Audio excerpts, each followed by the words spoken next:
الرحمن الرحیم السلام علیکم۔ جیسے کہ آپ لوگوں کو معلوم ہے، پاکستانی انڈیا والے، بنگلہ دیش والے لاکھوں کی تعداد میں وہاں کی گورنمنٹ کی جابوں میں لگے ہوئے ہیں۔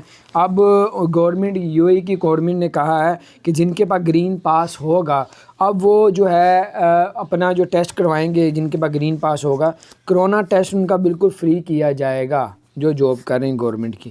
ٹھیک ہے، نمبر 1 یہ۔ نمبر 2، 2500 نئے کیس سامنے آئے ہیں۔ ٹھیک ہے، تیسری خبر یہ آ رہی ہے 10 جنوری سے جن کے پاس کی نیشنلٹی ہے وہ بغیر ویکسین کے دوسرے ملک میں ٹریول اب نہیں کر سکیں گے۔ یہ صرف والوں کے لیے ہے، اور 10 سے زیادہ ملکوں پہ ایمریٹس ایئر لائن جو آفیشلی گورنمنٹ ایئر لائن ہے کی، اس نے 10 سے زیادہ ملکوں پہ پابندی لگا دی۔ جہاں جہاں کرونا بڑھتا جا رہا ہے وہاں پہ وہ پابندی لگاتے جا رہے ہیں۔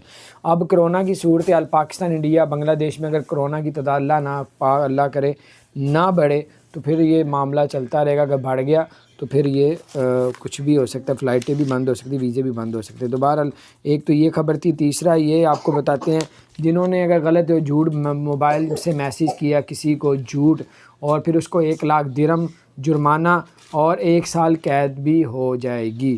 تو یہ تھی کچھ اپڈیٹس آپ کے ساتھ شیئر کی میں نے۔ اپنا خیال رکھیں، چینل کو